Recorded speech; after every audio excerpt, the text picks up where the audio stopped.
এই যে বাংলাদেশ যে গেজেটটি করেছে সেটা আমরা দুধের পানিতে ধুয়ে আমি সেই পানিতে গোসল করে আনুষ্ঠানিকভাবে এই আন্দোলন থেকে আজকে আমি অব্যাহতি নিচ্ছি। আমি অন্তত এই আন্দোলনের সাথে আর সম্পৃক্ত হতে চাচ্ছি না বা আনুষ্ঠানিকভাবে কোনো নেতৃত্ব দিতে চাচ্ছি না। অর্থাৎ 2023 সালে জানুয়ারি 3 তারিখে যে কমিটি গঠনে সেই কমিটির আহ্বায়ক হিসেবে আজ পর্যন্ত দায়িত্ব পালন করে গেছি। তো দায়িত্ব পালন করার অবস্থায় আমরা আন্দোলন লড়াই সংগ্রাম করতে গিয়ে নানা রকম প্রতিকূলতার সম্মুখীন হয়েছি, জেল খেটেছে, মামলা শিকার হয়েছি। যাও এমন অবস্থায় আমরা যেহেতু গতকাল রাতে বাংলাদেশ সরকার আমাদের বিষয়টি শিক্ষার্থীদের বিষয়টি চিন্তা ভাবনা করে স্থায়ীভাবে 2টি বছর তারা এই যে গেজেট প্রকাশ করেছে, এমন অবস্থায় আমরা আমাদের যে ব্যানার আছে কমিটি আছে সেই কমিটির পক্ষ থেকে এই যে গেজেট এই গেজেটটাকে স্বাগতম জানাচ্ছি, সরকারকে স্বাগতম জানাচ্ছি। কারণ ইতিমধ্যে অনেক সরকারি আসেছে, তারা কিন্তু আমাদের এই বিষয়টিকে কখনো কর্ণপাত করে না, আমল করে নেয়। যেহেতু এই সরকার আবার 2টি বছর বাড়াইছে, তাদের কাছে আমরা কৃতজ্ঞ থাকবো। সেই সাথে আশা করবো আপনাদের মাধ্যমে প্রত্যাশা করবো অন্তত 35 প্রত্যাশীদের জন্য 2টি বছর যদি গ্রেস দিয়ে বা অস্থায়ীভাবে 2টি বছর তারা যদি ব্যাকডেটও দেয় বা 2 বছর বাজারে দেয় 35 প্রত্যাশীদের জন্য, আমার মনে হয় সকলে আবেদন করার সুযোগ পাবে এবং এই 32 বছর প্রবেশের বয়সীমাটিও সকলে সুন্দরভাবে মেনে নেবে। এই যে বাংলাদেশ যে গেজেটটি করেছে সেটা আমরা দুধের পানিতে ধুয়ে আমি সেই পানিতে গোসল করে আনুষ্ঠানিকভাবে এই আন্দোলন থেকে আজকে আমি অব্যাহতি নিচ্ছি। তারা মনে করে যে চাকরিতে প্রবেশের বয়সীমাটি তাদের পক্ষে 32 বছর করায় তাদের নৈতিক যুক্তিকতা মনে করেছে বা রাজনীতির সিদ্ধান্ত মনে করেছে। এই মুহূর্তে আমরা রাজনীতিক আন্দোলন করতে গিয়ে লড়াই সংগ্রাম করতে গিয়ে আমরা জীবন থেকে অর্থ, সময়, নানা প্রতিকূলতার সম্মুখীন হয়েছি। তেমন তো অবস্থা আমরা মনে করি বর্তমান যেহেতু একটা অনির্বাচিত সরকার, তাদের পক্ষ থেকে যা দিয়েছে এটা আমরা আনুষ্ঠানিকভাবে মেনে নিলাম। পাশাপাশি সামনে যে নির্বাচিত সরকার আসবে তারা ইতিমধ্যে তারা কিন্তু লিখিত সুপারিশ দিয়েছে, যেমন বিএনপি, জামাত, তারপরে গণ অধিকার, তারা 35 করেছে এবং ইতিমধ্যে তাদের সাথে যোগাযোগ করেছি।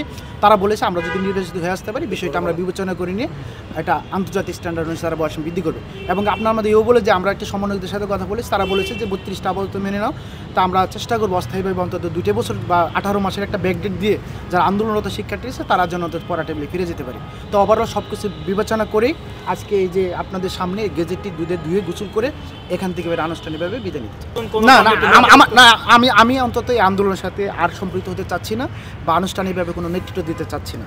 ধন্যবাদ। এখানে অনেকেই উন্মুক্ত চাচ্ছে, কেউ আন্দোলনটাকে আরও সামনের দিকে এগিয়ে নিয়ে যাচ্ছে। এটা যেহেতু স্বাধীন দেশের স্বাধীন নাগরিক হিসেবে প্রত্যেক নাগরিকের তার চাওয়া পাওয়ার অধিকার রয়েছে। সুতরাং আমি মনে করি আমি আমার জায়গা থেকে সর্বোচ্চ ঢেলে দেওয়ার চেষ্টা করেছি। আমি মনে করেছি এই মুহূর্তে যে সিদ্ধান্ত নিচ্ছি এটা আমি মনে বেস্ট সিদ্ধান্ত নিচ্ছি বলেই আমি আমার জায়গা থেকে দুধ দিয়ে গোসল করে এখান থেকে আপনাদের মাধ্যমে মিডিয়ার মাধ্যমে নিচ্ছি। কেউ যদি মনে করে যে না এটা আমাকে আরও আন্দোলন করতে হবে বা আমরা আরও নতুন ব্যানার বা নতুন সংগঠন করে আন্দোলন চালিয়ে যাবে, তার যৌক্তিক অধিকার মনে করলে সে নৈতিকভাবে সে আন্দোলন চালিয়ে যেতে পারে। এতে আমাদের কোনো বাধা নাই।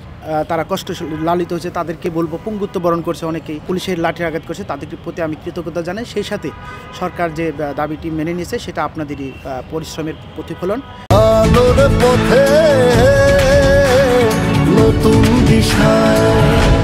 এটা আনবিলিভেবল আমি যে শান্তিটা পাচ্ছি, কারণ আমি এই আন্দোলনে দীর্ঘদিন থাকার কারণে কোনোভাবেই কোনো সরকারকেই আমি, কারণ কি এই আন্দোলনে কিছু প্রতিবন্ধকতা রয়েছে। কারণ এই আন্দোলনের শিক্ষার্থীদের নির্দিষ্ট কোনো ক্ষেত্রে না, যারাই ভুক্তভোগী, যখন ভুক্তভোগী হয় তখন আন্দোলন আসে।